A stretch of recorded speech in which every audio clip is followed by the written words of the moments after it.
अस्सलाम वालेकुम सलमान, साद, आतिफ, साद, अहमद एंड उमेर। क्या हाल है? सब ठीक ठाक है? कैसा चल रहा है 10वां रोजा? नींदें शींदें पूरी हो रही हैं? अफ्तारी के टाइम याशा हो रही है? बीच में थोड़ी थोड़ी पढ़ाई हो रही है, थोड़ी थोड़ी। थोड़ा थोड़ा।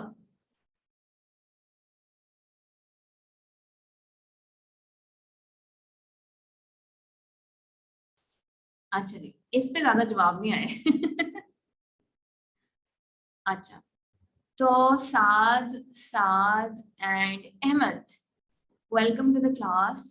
और मुझे ये बता दें कि आप तीनों ने पहले लॉ पढ़ा है या नहीं?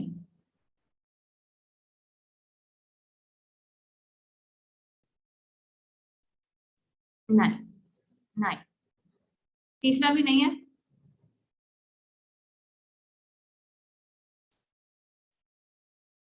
सात, ठीक है। अच्छा, जिन्होंने नहीं पढ़ा हुआ वो बाकी कितने सब्जेक्ट्स और दे रहे हैं लॉ के साथ? और क्या आप लोगों ने, पहले आप सब्जेक्ट्स बता दें फिर मैं अगली बात करती हूँ।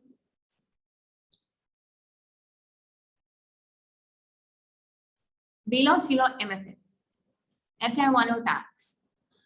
अच्छा, और साथ आपके। अच्छा अहमद, आप तीनों थ्योरीज इकट्ठी क्यों दे रहे हैं? आपकी सिर्फ यही रह गई है?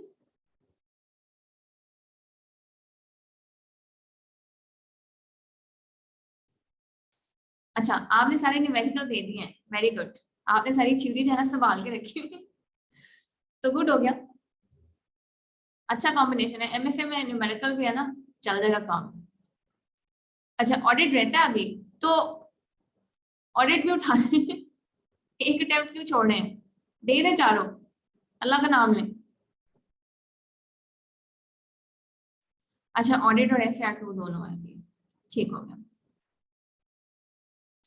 तो फिर आप एफ टू पहले क्यों नहीं उठा लेते? आप सी लॉ बी लॉ इकट्ठे क्यों पढ़ रहे हैं? ताकि अगली मरतबा एक न्यूमेरिकल हो।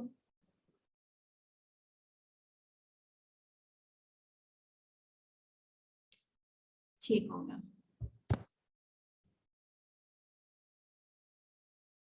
सर साजिद से, साजिद शफीक से। ठीक हो गया, सही हो गया। तो ये भी ठीक है, एमएफए में आपके पास एक न्यूमेरिकल सब्जेक्ट है बीच में, सारी थ्योरी नहीं है। और साथ आपका मैसेज नहीं आया। एक साथ का मैसेज आ गया, दूसरे साथ का मैसेज नहीं आया। अच्छा आतिफ, इसके लिए ना आप ग्रुप में मैसेज करें टीए को, उनसे क्या मिस कह रही हैं। अगर टीए भी ज्वाइन करते हैं तो मुझे बता दीजिएगा, अगर नहीं भी करते तो आप हसीब को ग्रुप में मैसेज कर दें कि मिस कह रही है, मेरा टेस्ट एक्सेप्ट कर लें। अच्छा, आज जितने आए हैं वो सारे लॉ इकट्ठा करके लाए हैं। अच्छा, साथ आपके और कितने सब्जेक्ट्स रह गए हैं B law C law F two के अलावा? ऑडिट और एमएफए, तो ऑलमोस्ट आप दोनों भाइयों का कॉम्बिनेशन मिलता जुलता है। ठीक है, एलएमएस पे भी कमेंट किया, लेकिन व्हाट्सएप के ग्रुप में भी सेंड कर दें जस्ट इन केस। अच्छा, सो ठीक हो गया। साथ को शायद एफ टू पसंद है, साथ अभी एफ टू उठा रहे हैं और अहमद जो है वो बाद में उठाएंगे। ठीक हो गया।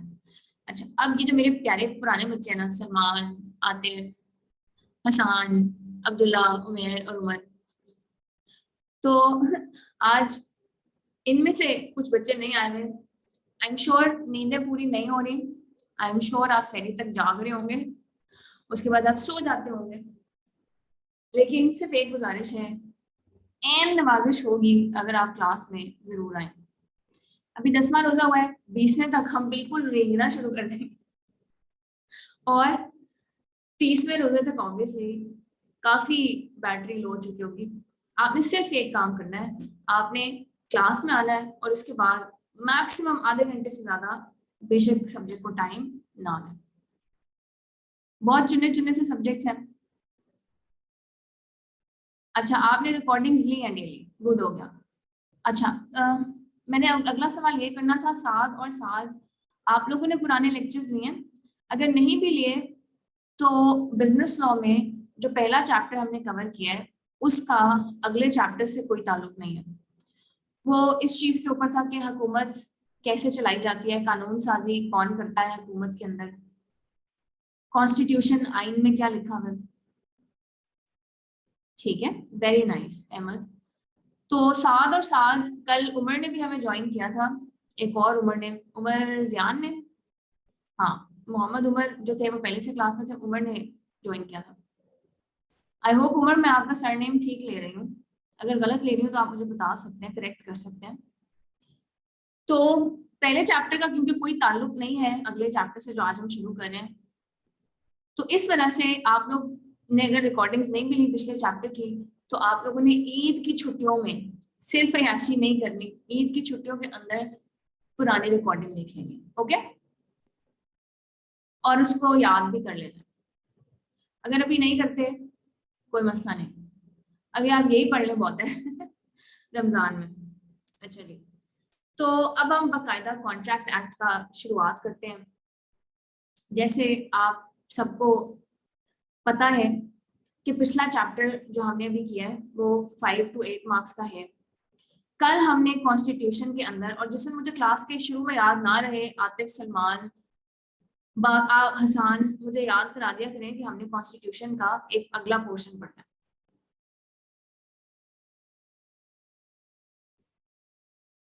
जी अहमद, वो आज हम इंशाल्लाह कंपनी लॉ की क्लास के अंदर देखते हैं, ठीक है, कहाँ पर लिखा हुआ है, वो अभी हमने नहीं पढ़ा था।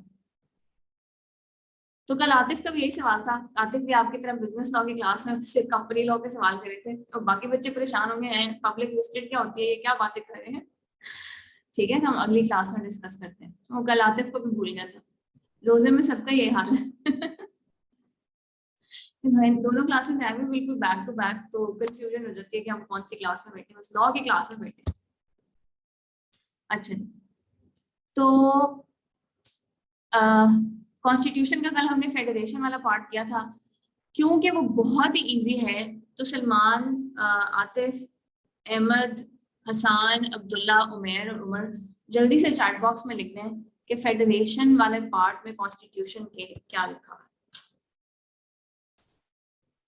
तो जिन लोगों ने अभी ज्वाइन किया है साथ और साथ, पिछले चैप्टर में ना के ऊपर एक सवाल आता होता है कॉन्स्टिट्यूशन के ऊपर, और कॉन्स्टिट्यूशन अभी मैं आपको दिखाती हूँ, उसमें पॉइंट्स बहुत ज्यादा है, तो हम उसको बस रोज थोड़ा थोड़ा पढ़ते हैं, ठीक है। इसलिए अभी हम पहले कॉन्स्टिट्यूशन का सवाल करें, और ये मैंने फेडरेशन को गायब कर दिया।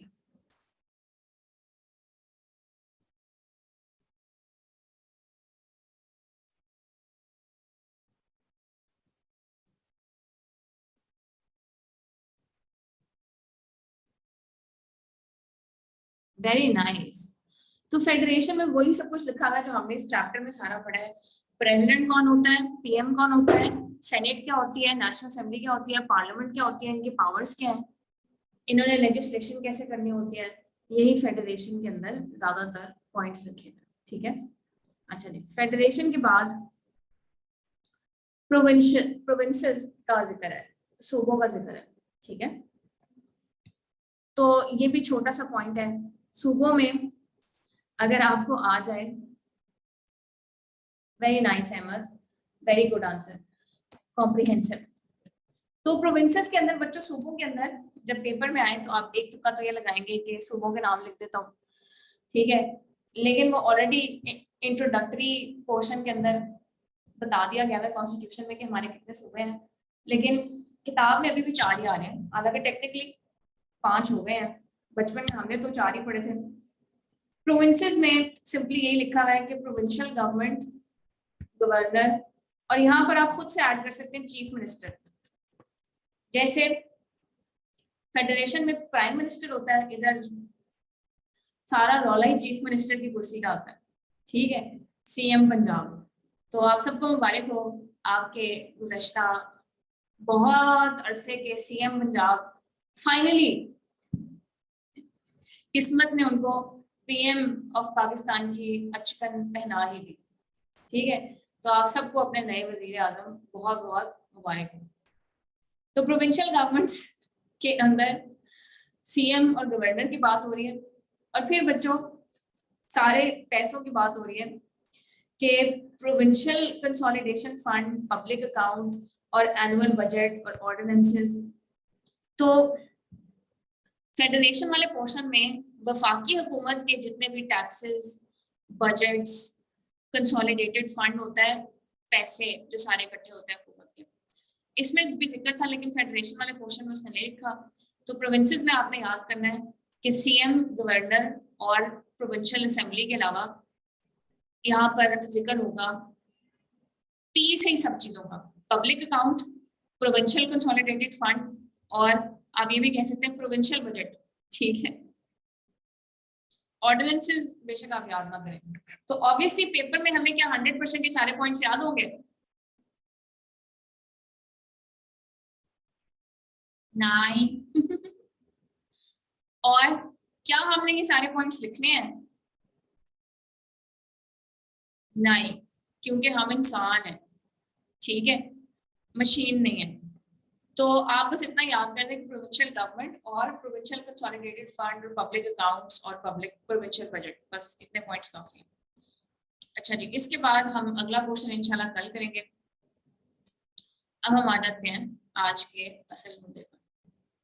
तो कल मैंने आपको छोटी सी असाइनमेंट भी दी थी कि आप लोगों ने पास पेपर्स के जो क्वेश्चंस मैंने आपको दिखाए थे, या तो आप पास पेपर्स की किताब खरीद लें जिसमें टॉपिकल है, या फिर आप किताब के साथ साथ मार्क करते जाएं ताकि आपकी तैयारी बहुत अच्छी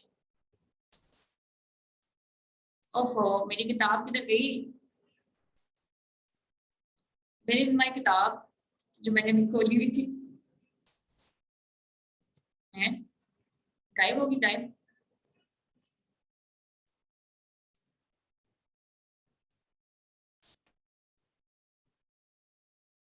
तो ये कल हमने एक समरी भी दोबारा से देखी थी पिछले चैप्टर की। अच्छा जी, मैं दोबारा किताब इंसर्ट करती हूँ।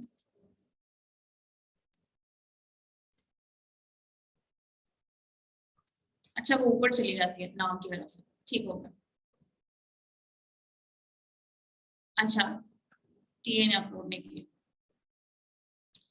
तो बच्चों आज हमने बाकायदा आगाज करना है कॉन्ट्रैक्ट एक्ट का।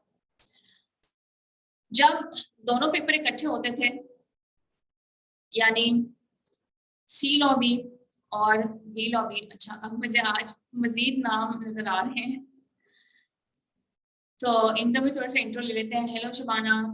अच्छा जी, उमेर अतर, क्या आपने बिजनेस लॉ पहले पढ़ा है?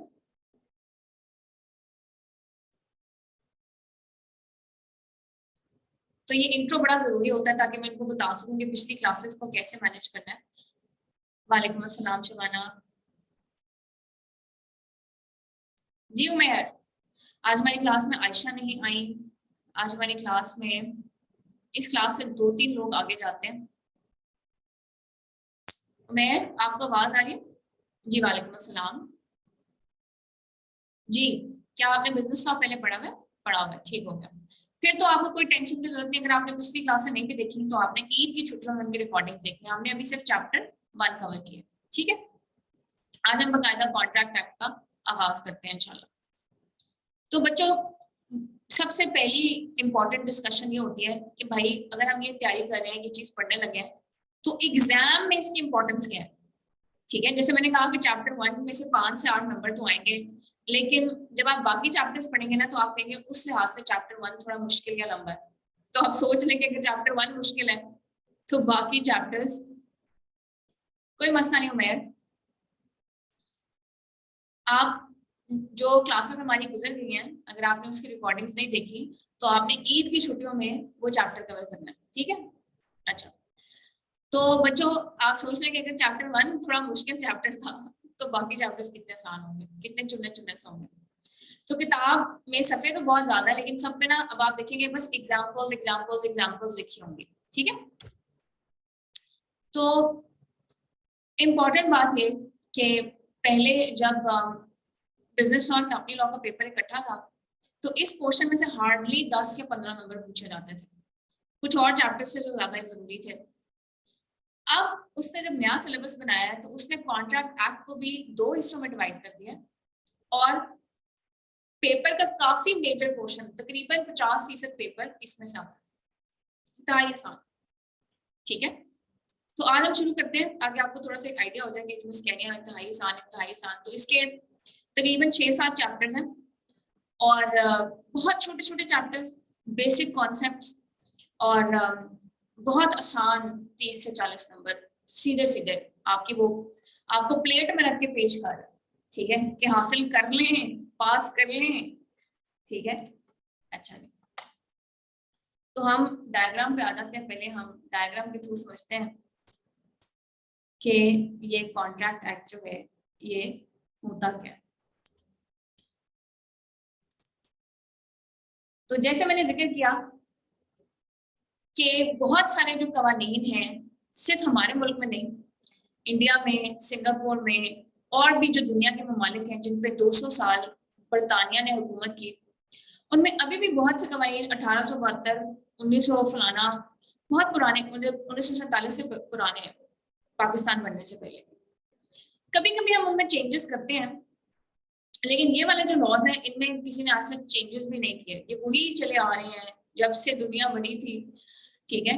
लेकिन क्योंकि 1872 में मोबाइल फोन नहीं होते थे, तो जो जदीद टेक्नोलॉजी है, जब उसके ऊपर केसेस चलते हैं इन कॉन्ट्रैक्ट एक्ट के, तो अदालत जो है जो नए फैसले देती है वो प्रेसिडेंट्स बन जाते हैं। प्रेसिडेंट का मतलब क्या होता है, हमने पिछले चैप्टर में क्या पढ़ा था, व्हाट इज अ प्रेसिडेंट? जी, Zain, Umar, Umer, Shabana, Abdullah, Hassan, Ahmed, Atif, Salman and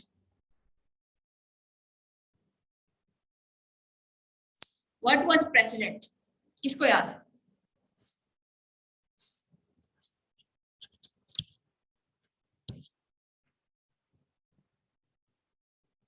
very nice.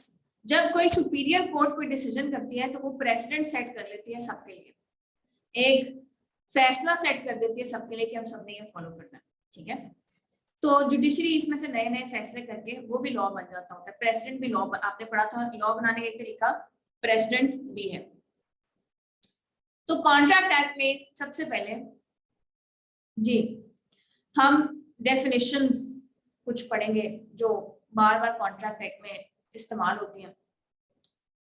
सबसे पहले तो उमेर, सलमान, साद, आतिफ, साद, अहमद, हसान, अब्दुल्ला, शबाना, उमेर और जैन। सबसे पहले तो मुझे ये बताएं, सॉरी, उमेर, उमर और जैन, कि जब भी कोई कॉन्ट्रैक्ट यानी कोई मुआहिदा, कोई अहद होना होता है तो कितने लोग होने चाहिए? क्या अगर किसी दिन उमेर का दिल करे कि आज मैंने आज इतना अच्छा काम किया कि मैं अपने साथ ही कॉन्ट्रैक्ट करता हूँ कि मैं अपने आप को ब्रांड न्यू आईफोन लेके दूंगा, क्या ये हो सकता है?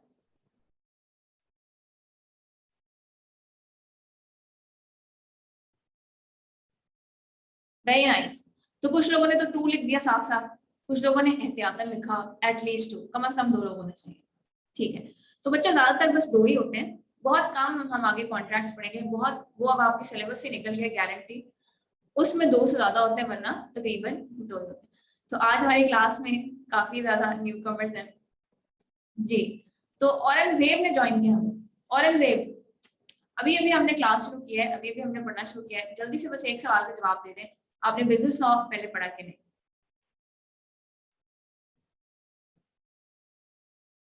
क्योंकि जिन्होंने बी लॉ पहले नहीं पढ़ा हुआ उनका एक सवाल होगा कि पिछले चैप्टर का क्या करना है, क्या उसका कोई ताल्लुक इस चैप्टर से।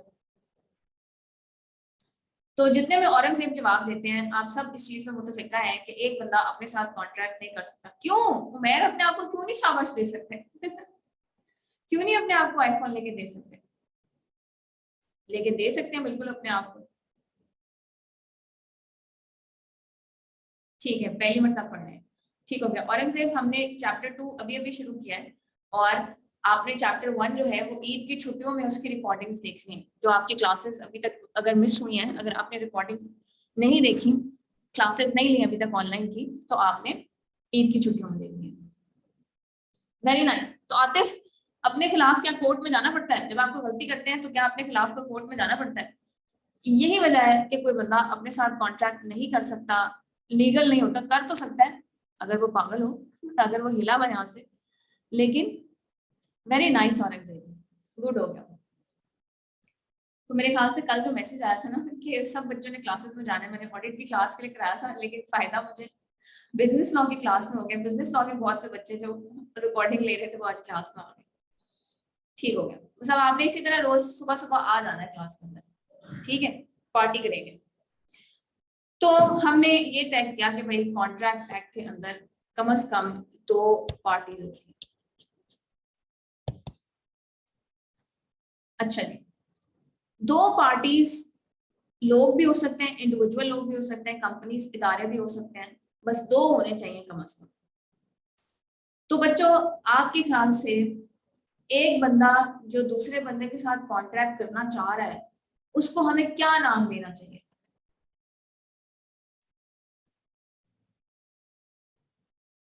वैसे तुक्का लगाएं, अगर आपको नहीं भी पता तो कोई मसला नहीं, मैंने तो बताना ही है।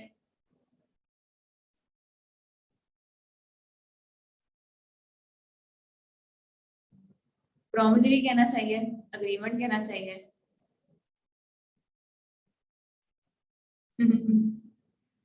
जिन लोगों ने लॉ पढ़ा है वो क्या कहते हैं?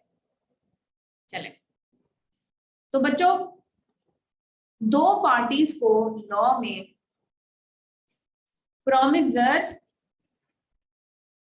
और प्रॉमिसी भी बोलते हैं। क्यों? दोनों ने वादा करना है। प्रॉमिसर जिसने वादा शुरू किया, प्रॉमिसी जिसने कहा कि ओके ठीक है जो तुम कह रहे हो वो कर लेते हैं। तो याद रखें लॉ में बहुत से लफ्जों के आगे अर और ई होता है। हमेशा याद रखना है कि अर काम शुरू करता है और ई वो होता है जो ओके कर देता है।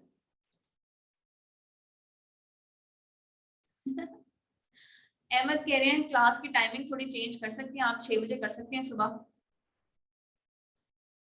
अहमद मुझे कॉलेज आने का टाइम तो दें, मैंने तैयार होके आना होता है।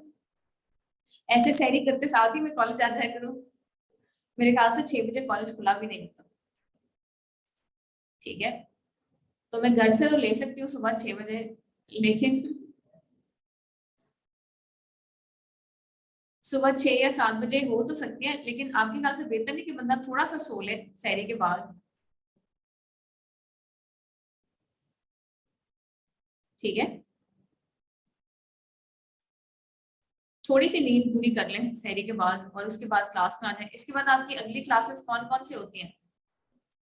तो उसमें थोड़ी सी ब्रेक होती है। तो तो फिर तो बहुत आसान है ना, आपका आपका तो बहुत ही आसान है। आपका तो फिर आखिरी क्लास आपकी एमएफए है। बीलो ली सीलो ली सो है। एमएफए के टाइम उठे, जोहर पढ़ी, असर पढ़ी, पढ़ाई की थोड़ी सी, अफ्तारी का टाइम हो गया, ठीक है?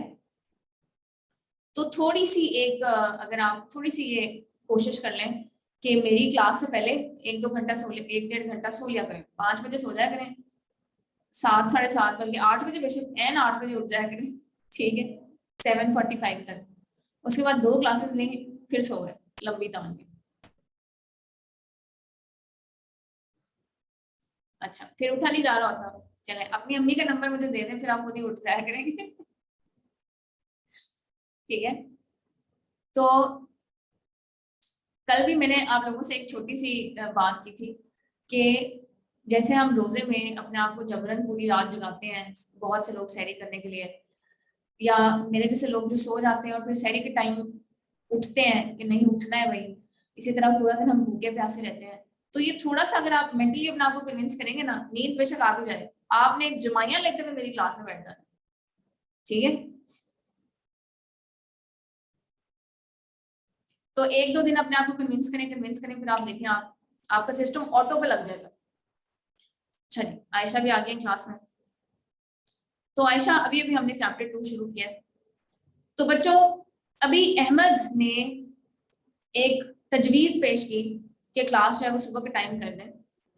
कॉन्ट्रैक्ट भी जब कोई जो पार्टी कॉन्ट्रैक्ट शुरू करती है वो एक तजवीज पेश करती है, एक ऑफर देती है, ऑफर। ठीक है, यहाँ पे मेरा तो अहमद के साथ कोई कॉन्ट्रैक्ट नहीं हो रहा, लेकिन कॉन्ट्रैक्ट में भी हमेशा एक पार्टी के साइड से दूसरी पार्टी को एक ऑफर दी जाएगी। अब जब मैंने आपको ऑफर का लफ्ज बता दिया, अब मुझे आप बताएं कि दोनों पार्टीज का नाम मुझे ऑफर के मुताबिक क्या रखना चाहिए।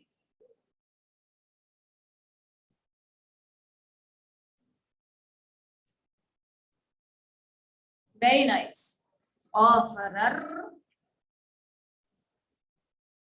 और ऑफरी। ठीक है, तो इस वक्त स्पेलिंग जो है ना वो मेरे ख्याल से मैं भी गलत लिख रही हूँ, सिंगल आ रहा है वैसे। तो ये सबको क्लियर है कि ऑफरर, अर हमेशा उसको लिखेंगे जिसने काम शुरू किया है। ई किसको लिखेंगे?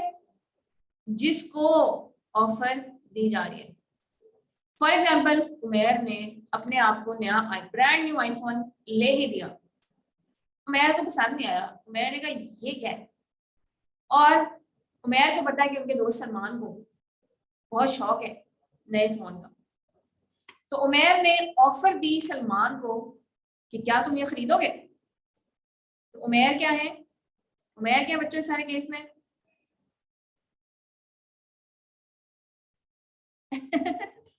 उमेर कह रहे हैं मुझे क्यों नहीं पसंद आएगा नया आईफोन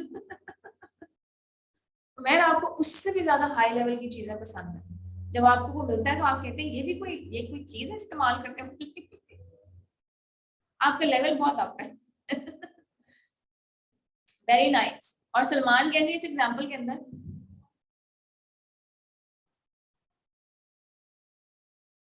वेरी नाइस, ऑफरी। ठीक हो गया, तो सिर्फ चार चार जवाब आ रहे हैं, सब लोग जवाब लिखें, जितना ज्यादा आप लिखेंगे उतना ज्यादा आपको नींद कम आएगी और उतना ज्यादा आपको आज का लेक्चर याद हो जाएगा। तो ऑफरर ने शुरू करनी है कहानी, ऑफरी पे कहानी खत्म होगी। अच्छा, अब मुझे ये बताएं, अगर उमैर ने ये तजवीज पेश किया है, ये ऑफर कराई है, तो क्या सलमान बाउंड है? उसको कहना चाहिए हाँ भाई दे दो, ले लूंगा? क्या दो ऑप्शंस हो सकते हैं इस केस में? ऑफरी क्या कह सकता है?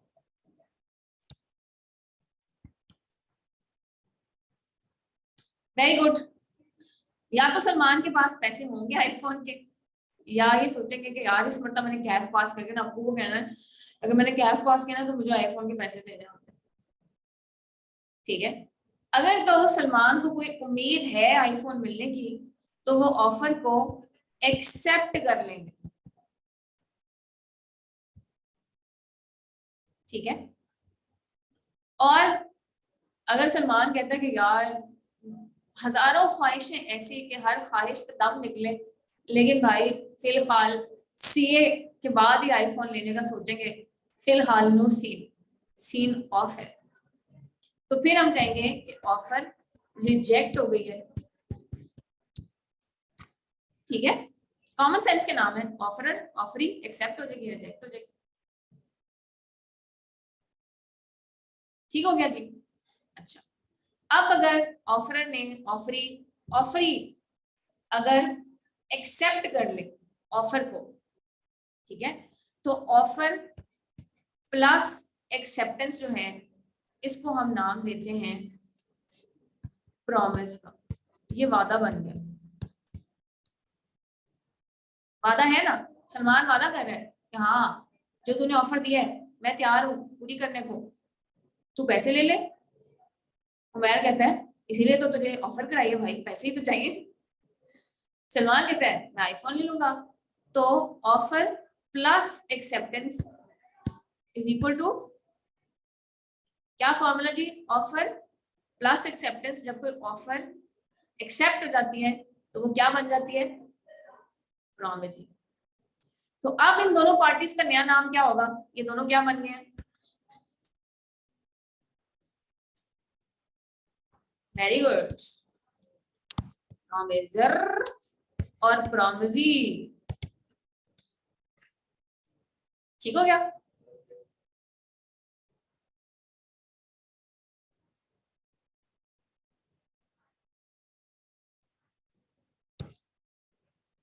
अच्छा, अब बच्चों लॉ जो है ना ज्यादातर किताब में ऑफर का वर्ड यूज करता है, लेकिन इस चैप्टर में ऑफर के साथ साथ प्रपोजल का वर्ड भी इस्तेमाल होता है। पहले किताब के शुरू में प्रपोजल लिखेगा, आगे हमेशा ऑफर ऑफर ऑफर लिखेगा, ठीक है। तो प्रपोजल का मतलब भी ऑफर का मतलब भी लॉ में, सिर्फ बिजनेस लॉ में सेम है, ठीक है।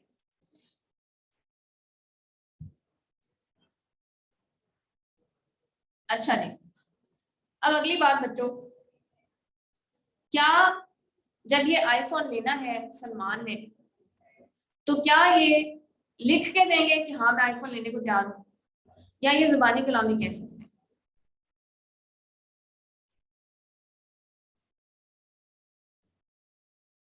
या उमेर ये भी कह सकता है कि अगर तुम खामोश रहोगे ना 3 दिन तक, अगर तुम्हारा जवाब ना आया तो मैं हाँ समझूंगा।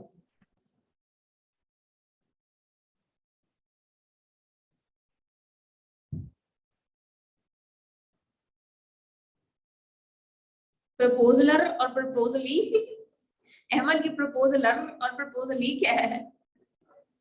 नहीं, प्रपोजर और प्रपोजी नहीं होता, प्रोमिसर, क्योंकि अब प्रपोजल जो है वो प्रॉमिस में कन्वर्ट हो गया एक्सेप्टेंस के बाद, तो अब ये बस प्रोमिसर और प्रोमिसी होंगे, प्रपोजर और प्रपोजी नहीं हम बनाएंगे यहाँ पे, ठीक है। Very nice. तो एक बहुत ही अच्छा जवाब आया, शबाना के जवाब बहुत अच्छे होते हैं। एक बहुत ही अच्छा जवाब आया है, मैंने सवाल ही पूछा था कि क्या ये लिख के बताएंगे सलमान के बनूंगा या नहीं, क्या ये बोल के बताएंगे? आप सबने कहा जी डिपेंड करता है, लिख भी सकते हैं, और शबाना ने कहा ज्यादा बेहतर है अगर लिख लिया जाए, ठीक है। तो बच्चों जितने भी बहुत बड़ी अमाउंट के कॉन्ट्रैक्ट्स होते हैं ना, जो आप दुकान से चीजें खरीदने जाते हैं, क्या ये कॉन्ट्रैक्ट होता है कि नहीं? जैसे उमेर सलमान से आईफोन खरीद रहा है, जब अम्मी कहती है जाओ दुकान से दही लेके आओ, क्या ये कॉन्ट्रैक्ट है कि नहीं है? दही लाना भी कॉन्ट्रैक्ट, वेरी गुड। तो सेल परचेज में भी कॉन्ट्रैक्ट है, लेकिन क्या आप दही लेने से पहले उसको कहते हैं कि एक अहदनामे पे, एक कॉन्ट्रैक्ट पे साइन कर लेते हैं कि तूने मुझे 100-150 रुपए की दही देनी है 1 किलो? क्यों नहीं साइन करते कॉन्ट्रैक्ट उसके लिए? स्टैम्प पेपर साथ लेके जा सलमान कह रहे मैं दही लेते लेते वक्त स्टैम्प पेपर साथ लेके जाता हूँ तो आप स्टैम्प पेपर क्यों नहीं साथ लेके जाते दही लेते वक्त? नहीं शबाना, ये रीजन नहीं है कि उसी वक्त दही ले लेते हैं अहमद ने लिखा अगर हम दही लेने के लिए स्टैम्प पेपर साथ लेके जाएंगे तो वो चपेड़ मार के घर भेज देगा कि भाई किधर आए हो, क्या कर रहे हो, खैरियत है, इधर से ठीक हो? Very nice. स्टैम्प पेपर मुफ्त का नहीं होता, स्टैम्प पेपर की भी ना वैल्यू होती है, डिपेंडिंग कितना बड़ा कॉन्ट्रैक्ट है उस लिहाज से ना बड़ी अमाउंट का स्टैम्प पेपर इस्तेमाल होता है। तो दही से ज्यादा कीमती शायद आपका स्टैम्प पेपर होगा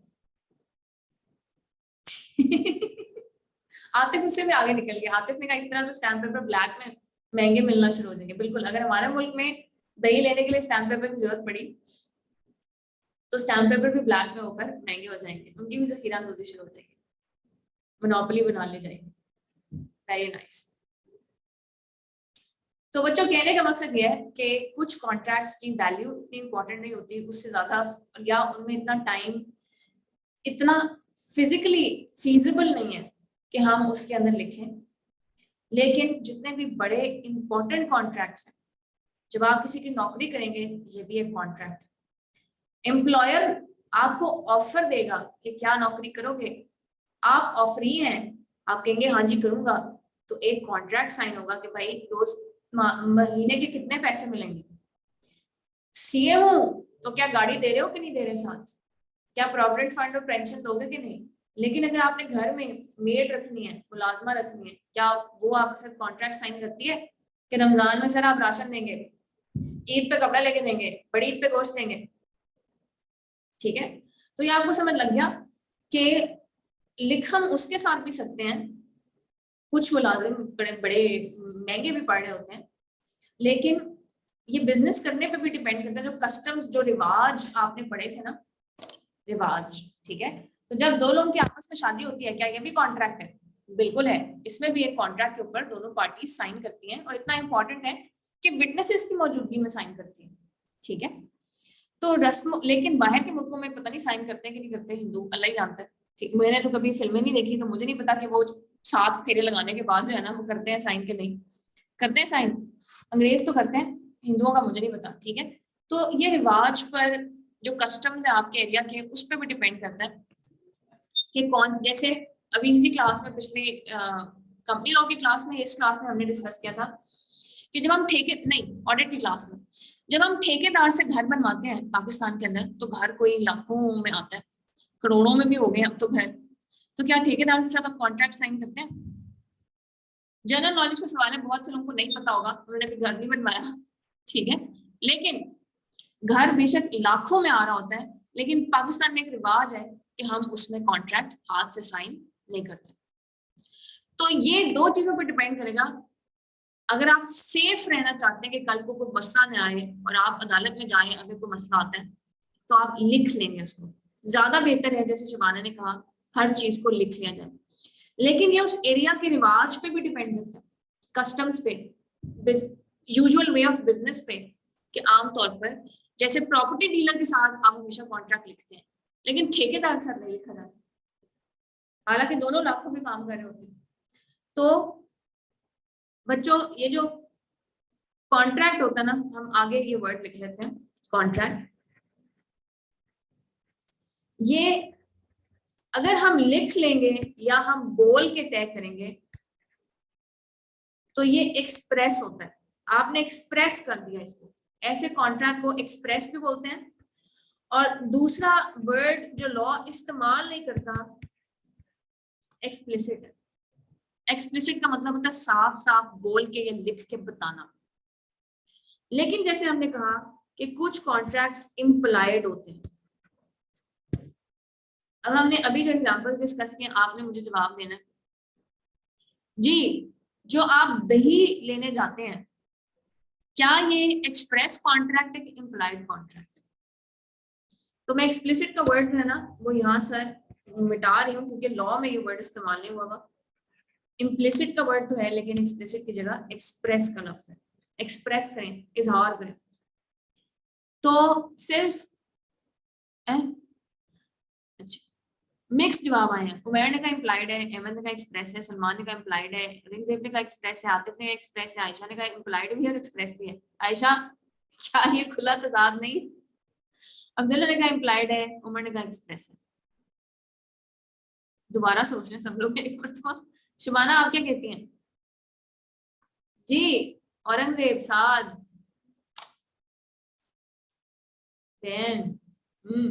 आप क्या कहते हैं? एक्सप्रेस है। अच्छा, दही लेने का कॉन्ट्रैक्ट एक्सप्रेस है, ठीक है।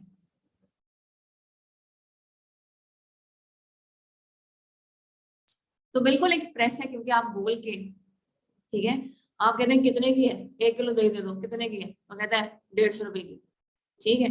तो ये एक्सप्रेस कॉन्ट्रैक्ट है, आपने और उसने बोल के तय किया कि अच्छा अगर वो 150 रुपए देगा तो आप उसको 1 किलो दे, वो आपको 1 किलो दही दे देगा, ठीक है।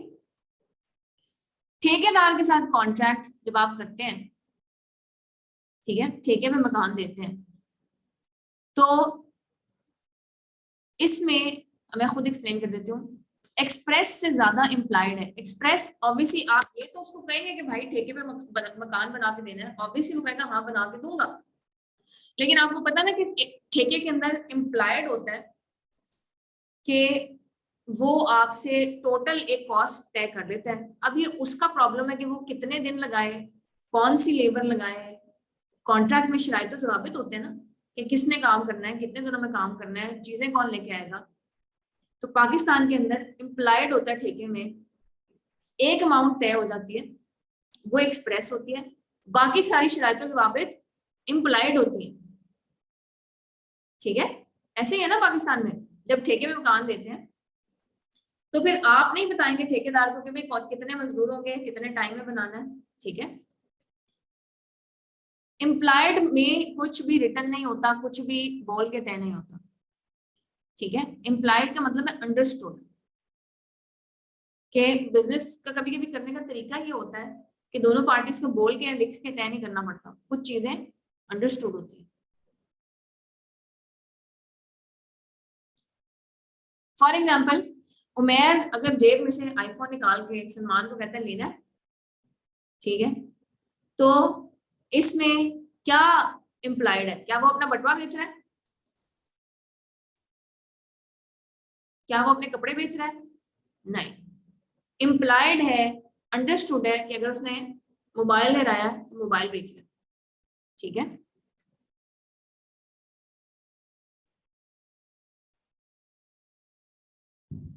शुभाना ने एग्जाम्पल कि दही से भी आगे निकाल दी, वेरी गुड, मक्खन तक ले गई आप, देसी घी तक। ऐसी बातें ना करें रोजे में। अच्छा जी, अब बच्चों इससे अगली बात पे चलते हैं। आपको ये समझ लगे कि एक्सप्रेस का मतलब है कुछ रिटन रिटन फॉर्म में हो या ओरल फॉर्म में, बस एक्सप्रेस करना है। और इम्प्लाइड का मतलब होता है कभी कभी चीजें अंडरस्टूड होती है। फॉर एग्जाम्पल,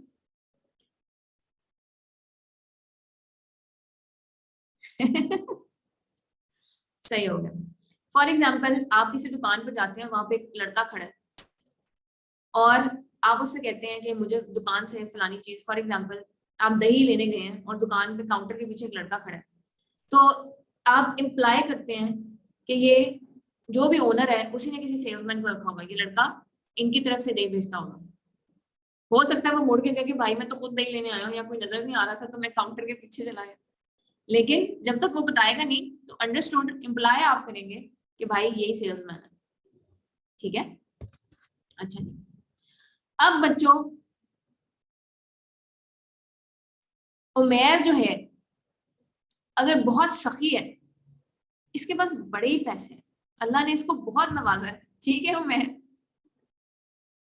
अगर ये जेब में से फोन निकाले और सलमान को कहे लेना, और सलमान कहे हाँ लेना है, और ये सलमान के हाथ में रख दे, ले यार ये तेरा होगा, क्या ये कॉन्ट्रैक्ट है?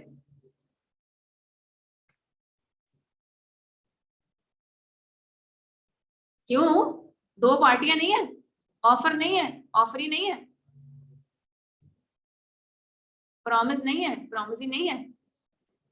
हाँ, आयशा ने पढ़ा मैं लॉ। जी, उमेर उमेर ने ना ये सुन के कि मेरे पास पैसे बहुत हैं, आगे उन्होंने कुछ सुना ही नहीं, कह रहे हैं एग्जाम्पल रिपीट करें, मजा आ गया सुन के। या तो मजा आ गया, ये समझ ही नहीं आ रही, ये पैसे बहुत हैं। जी, तो उमेर आपने जेब में से आईफोन निकाला ब्रांड न्यू और आपने सलमान से कहा लेना है, और सलमान ने कहा 100 बिस्मिल्लाह, आपने कहा ये ले भाई तेरा हो गया।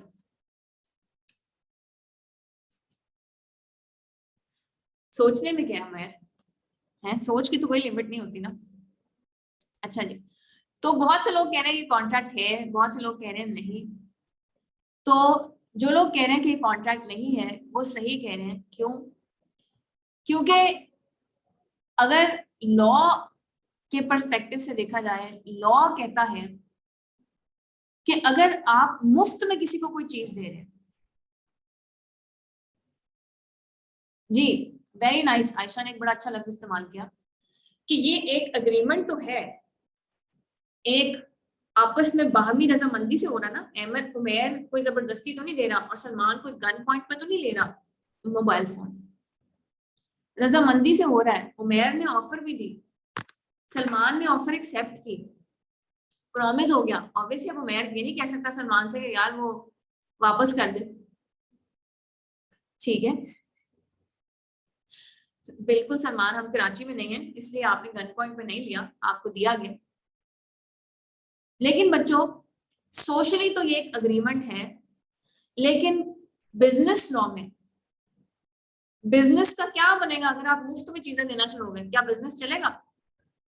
अगर आपने सब लोगों को कहा कि ये लें, आज रोजा है, रमजान के दिन है, मैंने 70 गुना सवाब कमाना है, सारे लोग इन्वेंट्री मुफ्त लेके जाए, ठीक है, तो क्या बिजनेस चलेगा? सब लोग दही फ्री लेके जाए, सब लोग खाने पीने की चीजों का नाम नहीं लेना भाई, बस रोजा मकरूह हो जाएगा। तो बिजनेस लॉ कहता है कि भाई जब भी कोई प्रॉमिस होगा, जब भी बिजनेस के अंदर कोई चीज ऑफर कराई जाएगी और ऑफर एक्सेप्ट की जाएगी, जब वो प्रॉमिस बनेगा, तो प्रॉमिस के साथ कोई कंसिडरेशन होनी चाहिए। ठीक है, कंसिडरेशन का ये कोई आसान नाम भी रख सकते थे, लेकिन उन्होंने अजीब सा नाम डाला। बंदा सोच लेते हैं कंसिडरेशन, कभी सुना नहीं होता ना कंसिडरेशन। कंसिडर करने का लफ्जी मानी क्या है? कंसिडरेशन की अगर हम लफ्जी तर्जुमा करें तो मतलब क्या है? दूसरे बंदे का ख्याल करना। अगर उसने आपका ख्याल किया है सलमान, और उमैर ने अपना आईफोन आपको दिया है, तो आपको भी कम से कम कुछ रकम तो देनी चाहिए ना। चलिए आप पूरे पैसे ना दें, लेकिन ये तो बुरा लगता है ना कि आप बिल्कुल ही मुफ्त आईफोन पकड़ लें।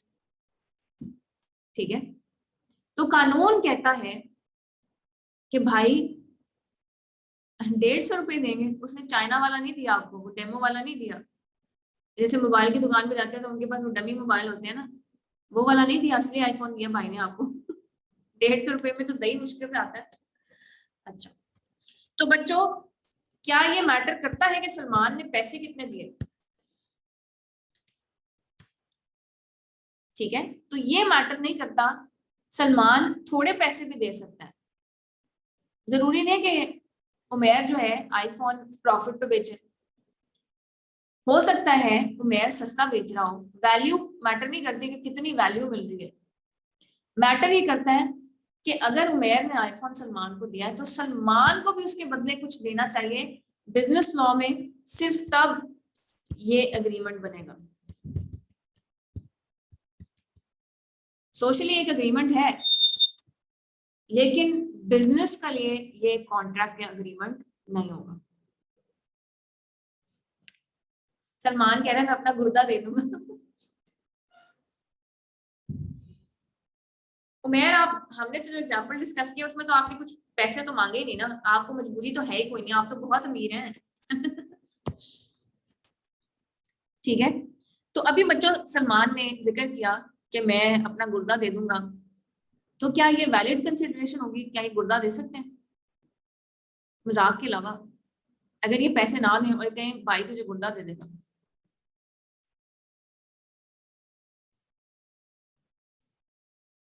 जी वेरी गुड, सलमान का जवाब ठीक है, बाकी सबका जवाब गलत है। सलमान कह रहा है कि अगर मैं लीगली गुर्दा दे सकता हूँ तो ये बिल्कुल वैलिड कंसिडरेशन है। तो बच्चों इसका मतलब ये हुआ कि जरूरी नहीं कि भाई ने हमेशा पैसे ही देने होते हैं। जरूरी नहीं हर चीज के बदले आप पैसे दें। पुराने जमाने में बार्टर सिस्टम भी होता था ना, वो भी कॉन्ट्रैक्ट था। आप चीज के बदले चीज भी दे सकते हैं, और हो सकता है कि आप गुड्स के बदले सर्विस दे दें। उमैर कहेगी मेरा मोबाइल फोन ले दे, सलमान कहता है यार इस मरतबा आई कैप में तेरा पेपर भाई देगा। ठीक है तो ये इलीगल कॉन्ट्रैक्ट, ऐसे कर नहीं सकते आप। लेकिन आप, जरूरी नहीं है कि हर चीज के बदले पैसे दें। हाँ सलमान ये ऑफर जरूर कर सकता है, फिर ये वैलिड कॉन्ट्रैक्ट होगा कि बिजनेस लॉ में ना सारी क्लासों में तेरे नोट्स भाई बना के देगा। ये वैलिड कंसिडरेशन है। कहने का मकसद है कि हमेशा पैसे, वैल्यू पैसों में नहीं देखी जाएगी, कंसिडरेशन पैसों में नहीं देखी जाएगी, लेकिन ये जरूर देखा जाएगा लॉ में कि अगर एक बंदे ने दूसरा का फायदा किया है तो दूसरे ने भी उसका फायदा किया कि नहीं। ठीक है, कंसिडरेशन का सिर्फ ये मतलब है कोई भी फायदा कंसिडर करना, ख्याल करना अगले। ठीक हो गया जी। अच्छा, अग्रीमेंट करने के बाद बच्चों उमैर ने जब आईफोन दिया सलमान को, सलमान ने कहा भाई तेरी अगली सारी इफ्तारियां मेरे जिम्मे। ठीक है, और अगले दिन उमैर जो है पहुंच गया सलमान के हॉस्टल, आजा भाई अफ्तारी करा। और सलमान को पता था कि उमैर ने आ जाना है, सलमान उससे पहले गायब हो गया। सलमान ने फोन भी बंद कर दिया। तो क्या उमैर जो है वो सलमान को अदालत में लेके जा सकता है कि इसने मुझे कहा था अफ्तारी कराएगा, अफ्तारी नहीं कराना? उमैर आप अफ्तारी करा नहीं रहे, सलमान आपको अफ्तारी करा रहे। वेरी नाइस, सलमान नहीं जाएंगे अदालत में। ठीक है,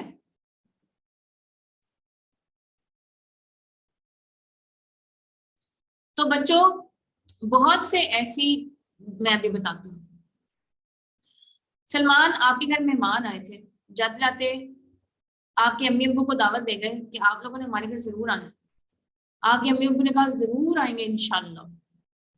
हम पाकिस्तान में ऐसे कहते हैं ना, इंशाल्लाह जरूर आएंगे। और आपके अम्मी अब्बू जैसे ही वो गए, उन्होंने सोचा इनसे तो कभी दोबारा नहीं मिलना, ये लोग ठीक नहीं। ठीक है, क्या वो लोग जब आप उनके घर नहीं जाएंगे तो क्या आपको अदालत में आप पे केस कर सकते हैं कि आपके अम्मी अब्बू उनके घर में आए? तो बच्चों बहुत सी ऐसी चीजें होती हैं जो हम रोजमर्रा जिंदगी में तय तो करते हैं अपने दोस्तों के साथ। आप भी बहुत मर्तबा झूठ बोल चुके हैं। पार्टी रखेंगे, ईद मिलन पार्टी, स्टार पार्टी रखेंगे, और आप एन मौके पे गायब हो जाते हैं। ठीक है, तो ये सारी चीजें वेरी नाइस, जैसे आयशा ने कहा, जैसे आतिफ ने कहा, ये सब सोशल अग्रीमेंट्स है। कानून की नजर में इनकी कोई हैसियत नहीं है। अदालत में अगर आप जाएंगे तो अदालत में आपको चित्रौल करके बाहर निकाल देना। ठीक है, तो ऐसा अग्रीमेंट जो इनफोर्सेबल बाय लॉ हो। इनफोर्सेबल का मतलब ये कि अगर आप उसको पूरा नहीं करते तो कानून आ जाएगा कि हाँ भाई क्या करना है, भागना है कि पूरा करना है। भाग नहीं सकते, पूरा करके देख ले बंदे को, वरना उसका नुकसान पूरा कर। ऐसी चीज जो कानून इन्फोर्स करा सके, पुलिस वाले अदालत वाले आपसे इन्फोर्स करा सके, ऐसा अग्रीमेंट, ऐसी रजामंदी को हम क्या बोलते हैं?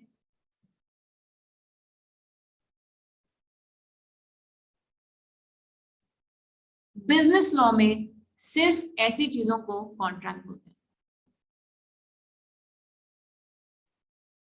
जी, अहमद ने एक और एग्जांपल दी। अहमद ने अपने आप को अमीर बनाना शुरू कर दिया। अहमद कहते हैं अगर मेरे दोस्त ने मेरे से गाड़ी मांगी, मैंने कहा हाँ दे दूंगा, जब वो लेने आया तो मैंने कहा नहीं यार आज तो नहीं दे सकता, तो क्या वो अदालत जा सकता है? नहीं। ठीक है, आपने उससे कॉन्ट्रैक्ट थोड़ी साइन किया होगा, आपने जुबानी कलाम में वैसे कहा होगा। कानून में तो कहीं नहीं लिखा ना कि अगर आपने गाड़ी का वादा किया तो आपने गाड़ी देनी भी है। हाँ, अगर वो कहता है गाड़ी इतने की खरीदूंगा, स्टैम्प पेपर ले आता है, दोनों साइन कर बैठते हैं, और फिर आप कहते हैं गाड़ी नहीं दूंगा, फिर वो आपको अदालत लेके जा सकते हैं। लेकिन अगर आप दोस्ती यारी में सिर्फ अगले का ख्याल कर रहे हैं और उसको वादा करते हैं और पूरा नहीं करते, तो ये सिर्फ सोशल अग्रीमेंट होता है, ये कॉन्ट्रैक्ट नहीं होता, ये अदालत में इन्फोर्सेबल नहीं है। ठीक है, तो बच्चों हमने देखा कि कॉन्ट्रैक्ट तक पहुंचने के लिए पहले कुछ पार्टीज की, कुछ चीजों की जरूरत है। सबसे पहले कौन सी पार्टीज होनी चाहिए, जल्दी से बताएं?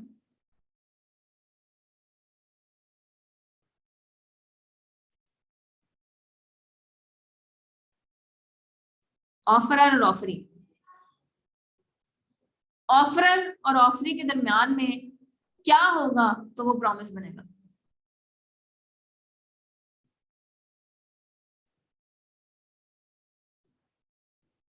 एक्सेप्टेंस होगी, सबसे पहले एक्सेप्टेंस होगी तो प्रॉमिस बनेगा। ठीक है, पहले अगला बंदा मानेगा तो वादा होगा। वादे के अंदर मजीद क्या ऐड करना पड़ेगा तो वो अग्रीमेंट बनेगा।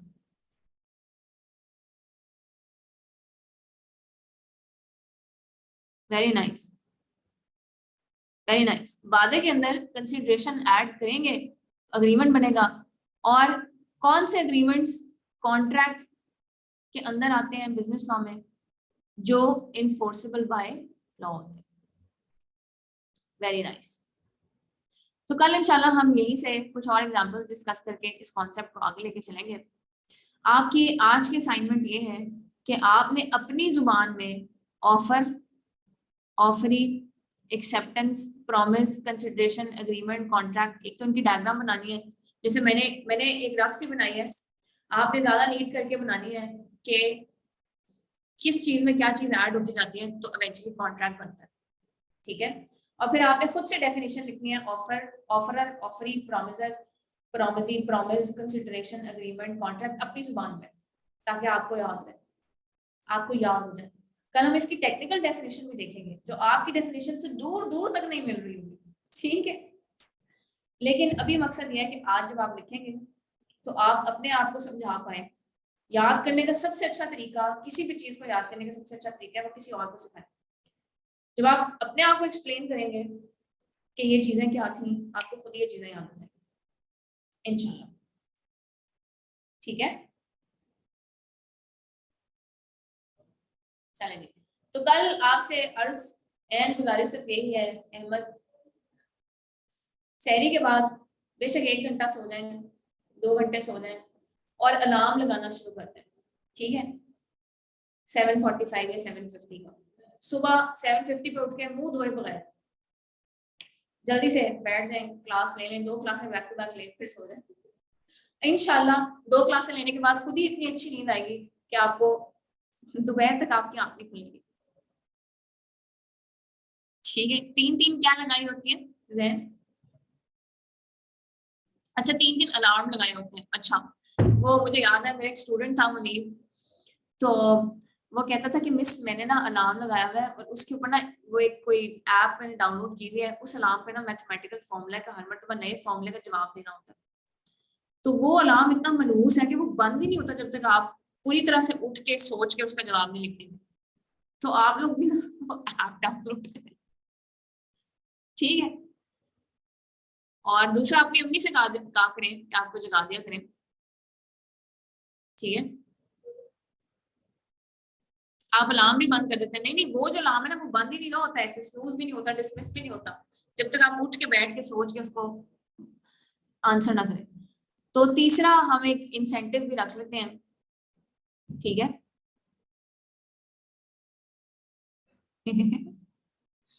अच्छा जी, तो अपने घर में किसी की जिम्मेदारी लगा दें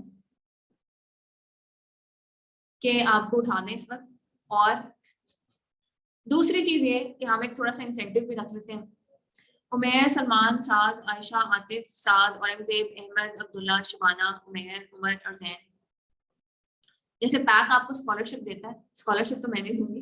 ठीक है, लेकिन जो क्लास में सबसे ज्यादा रेगुलर लोग होंगे 3 इस क्लास के अंदर, उनको रमजान के एंड पर मॉनेटरी गिफ्ट मिलेगा। आईफोन तो नहीं मैं लेके दे सकती, लेकिन हम आपको एक रीजनेबल मॉनेटरी गिफ्ट देंगे।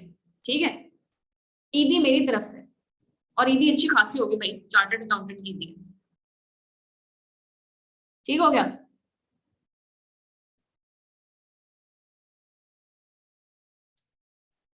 उमेर, देने के लिए, लेने के लिए नहीं, देने के लिए। आपकी एग्जाम्पल में सब कुछ देना पड़ रहा है तो उमेर ने हाँ भी भरी है कि मैं दे दूंगा, मैं बहुत अमीर हूँ। वेरी नाइस शबाना, मजबूरी है ना तो बच्चों, सारी गेम यहाँ पर है। जैसे सहरी करनी है ना चाहते हुए, उस वक्त भूख भी नहीं लग रही होती, नींद आ रही होती है, करते हैं, रोजे तक भूखा रहते हैं, इस तरह सारी गेम माइंड की है। ठीक है, तो अगर आप लोग रोज अपने लिए एक असाइनमेंट छोड़ें कि मैंने 7:30 से लेकर मैंने आज, अगर आप लोग अपने साथ तय करें कि मैंने आज ना बिजनेस लॉ नहीं पढ़ना क्लास के बाद, कल सुबह 7:30 से 8 o'clock तक आधा घंटा मैंने बिजनेस लॉ पढ़ना, तो आहिस्ता आहिस्ता आपकी खुद ही आंख खुलना शुरू हो जाएगी। लेकिन जब हम कहते हैं ना कि अच्छा 7:55 पे उठेंगे, 7:50 पे उठेंगे, फिर आहिस्ता आहिस्ता हम स्नूज करते करते करते करते 11 बजे उठते हैं। ठीक है, लेकिन अगर आप अपनी असाइनमेंट बना लेंगे कि मैंने 5-5:30 बजे सो जाना है, 2 घंटे सोकर 7:30 उठकर आधा घंटा लॉ पढ़ना है, कंपनी लॉ नहीं पढ़ना, सिर्फ बिजनेस लॉ पढ़ना है, और फिर क्लास लेनी है, फिर आसान हो जाएगा। और फिर इंशाल्लाह कंपनी लॉ के बाद आपको इतनी अच्छी नींद आनी है ना कि आप खुद ही जोर तक पड़े होंगे बिस्तर पे घोड़े गधे बेचकर। ठीक है जी, चलें, thank you so much, have a nice day, खुदा हाफिज़।